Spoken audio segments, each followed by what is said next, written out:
Hello everyone, I'm joined here with Jim Barrett, who's a member of our Charles Faram Farms, recently winning an award for your Harlequin 2024 harvest. Is that correct? Yeah, that's correct. And we're going to do a little 5 minutes of Faram. Normally we do this with the brewer, but we thought we'd do a different aspect and do it with a grower this time as well. So to start us off, Jimmy, what would you say your favourite hop is? For this year, it's got to be Harlequin. Is that purely from a growing point of view, or is it from more of a you just love the smell, or? It's got everything at the moment, but I'm hoping that within the development program we've got, there are going to be other varieties that we're going to latch onto and be able to grow. At the moment, I've got a small acreage of CF321, which hasn't even got a name yet. That looks like it could be a nice big one as well. So, but we're yet to grow that one in a quantity, in a bigger acreage. So that might be better than Harlequin. We don't know, or it might be a variety that will go side by side with it. We'll see. Has it got? Would you say that has similar characteristics to Harlequin when you're growing it? Or is it a very different parentage? It is a little bit different. It's more hardy. It looks like it could be a hop grower's variety, which would be slightly easier to grow than Harlequin. Harlequin's a little bit difficult to establish. Oh, I see. But I guess that's part of the Charles Faram Hop Development Program. We're constantly developing, aren't we? And sort of creating and growing new varieties. That's it. So what would you say your favourite beer is? My go-to beer is always pretty much Speckled Hen Vintage, which is Green King, and also Adam Reserve. They're both quite powerful. Yeah. But they're lovely beers. Bathams, and anything that Lebby Brewery brews.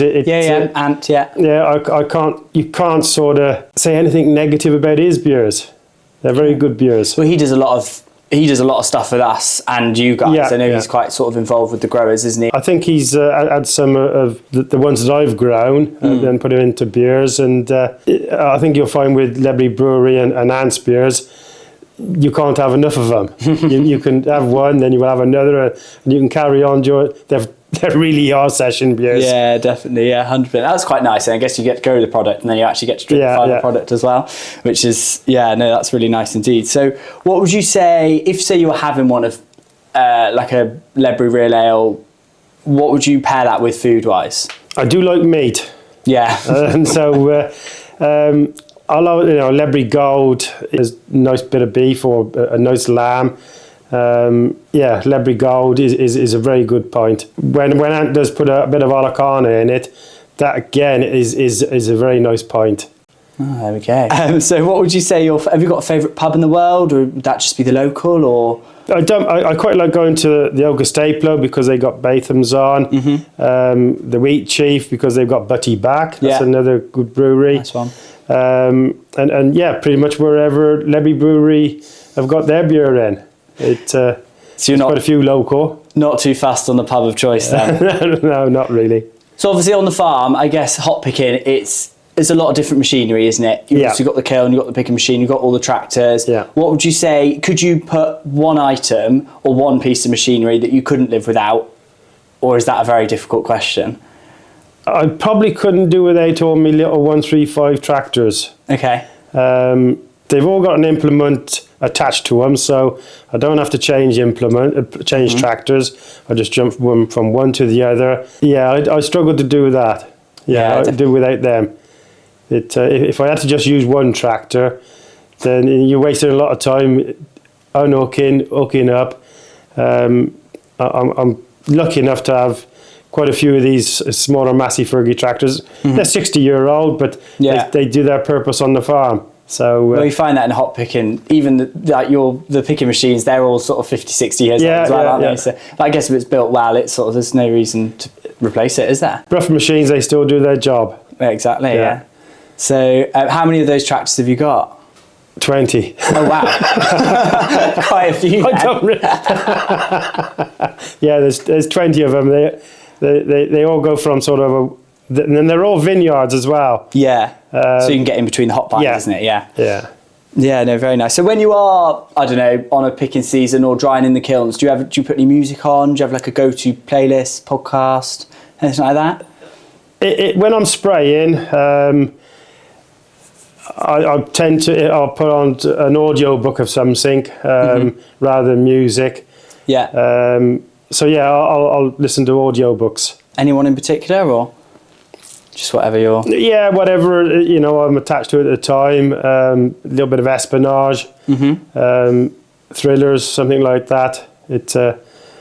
I don't read too many books, so somebody has to tell me the story. Yeah, neither do I. I'd rather have an audio book, I think. Yeah. Jeez, I don't have can't focus enough to to read a book, rather. So if you weren't a hop farmer, do you know what else you'd be doing?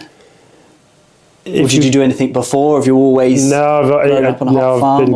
I've been a hop grower right from the word go. We were a mixed farm. I do like the animals. I did like a bit of corn growing. But really and truly, it was just hops. That's what really buzzed me up a little bit. And through trial and error, I've just carried on through that for the last, should I say, 40 odd plus years. So yeah, it's always been hop growing. If I was given the choice now, and I had the choice back when I was in my early 20s, I may have pursued the scuba side of it a bit more, a bit of diving. I might have just sort of joined the Navy or something. Yeah. At the time, I couldn't really do that because my father died when I was in my early 20s, so I had to grow up a bit quick. Yeah. Some people probably say I still haven't grown up yet, so I might have missed that. But from all my diving experience now, it could have been another string to me bow back then. What would you say excites you over growing hops over, say, just growing other arable crops? It's different. Every year's a challenge. Is that what it is? It's the challenge, It's the challenge. Every year is different. We've all got our basic way of growing hops, and we all know roughly what we're going to do, but you have to sort of slide to the one side this month, and next month might be a little bit different the other way. It's a challenge because every year is different. Every year. And how many types of hop variety do you grow? At the moment, I've got two main varieties that are for the commercial side of it. But then I think we've got about I don't know 6,000 individual ones within the development program, because everyone's different. How do you keep track of all them? Because surely they all look relatively similar. I'll give Peter Glendenning a ring. Which one's this? Which one's that? They're all numbered up. Couldn't it? Yeah. Yeah, they're all numbered up, and that's good then. In the early stages, they're anything from A to Z, with a 1 to, I think in the Pridewood patch, it's 1 to 100. So right, okay. Oh yeah, hopefully Peter's got a big old map with all them written on. Yeah, he maps them all out, gives me a map, so we during the season, if I see something that is either good or bad, I'll notify Peter G about it, and he knows exactly which number to go to. When you're obviously tending to sort of hundreds of different varieties, would you treat them, because they're all obviously individual plants, would you just treat them all the same? Exactly the same, and all the way through. And then you can see which ones have weaknesses and which ones, do you know what I mean, have differences and that sort of stuff. If you just give them the normal, whatever you're doing that year for the commercial variety, do exactly the same for them, then you'll have some sort of idea that, okay, that one's got pretty much downy problems, so that one's scrubbed. That one's not doing very good on the powdery mildew side of it, so that one's scrubbed. You just take them out because they're not got any future. Be able to put up with the commercial side of it, as well as being looked after to enhance them. Well, I guess the idea at the end, eventually you'd have X amount of acres and you would have to treat them like a commercial hop, because they are a commercial hop. So if you almost want to do it from the start, make sure they can survive like commercial processes and stuff, isn't it? You need to be able to do that almost from the start, because we don't really want varieties 20 years down the road. You know, we want to try and establish one in 3, 4, 5 years, 5 years at the maximum. And if they can't put up with the vigors of being grown, then they're not going to be wanted. And hopefully, at the end of the process, and it might be only one out of 5, 6, 7, 8,000 that you've got in the ground that makes the mark. It is survival of the fittest, isn't it? Yeah. Because you mentioned earlier that the CF3, was it 321? Yeah. Is a grower's hop. And that is from it's looking like a grower's hop at the moment. Hopefully I haven't jinxed it now. But so that is from the sense of it's an easier crop to grow, whereas some hops are more tedious, aren't they? And you do have to do extra things. You have to be careful and that sort of stuff. I think within a comparison with Harlequin, Harlequin is difficult to establish and get going.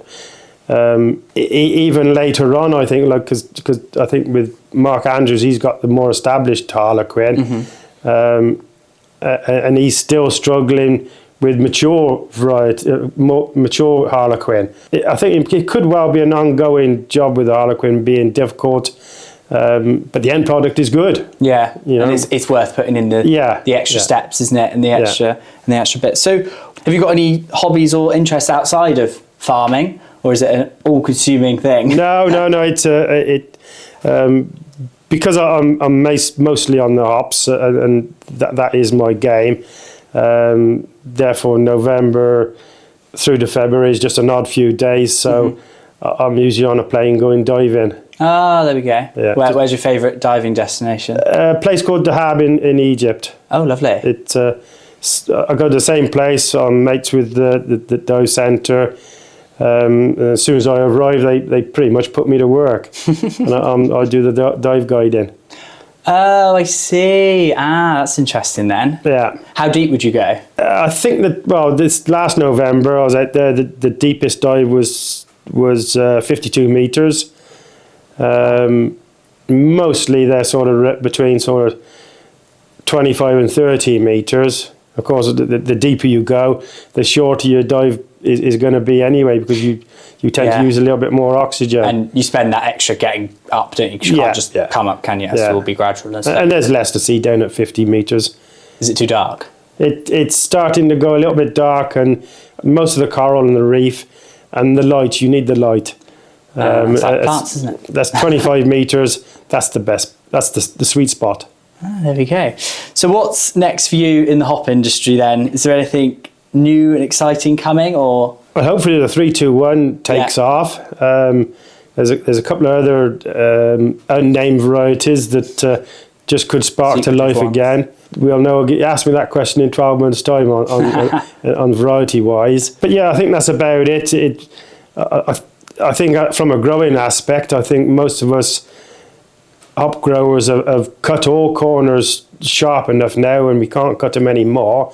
So we just got to move a little bit somewhere else. With me, it's moving into biostimulants a little bit and seeing if that do a little bit better job.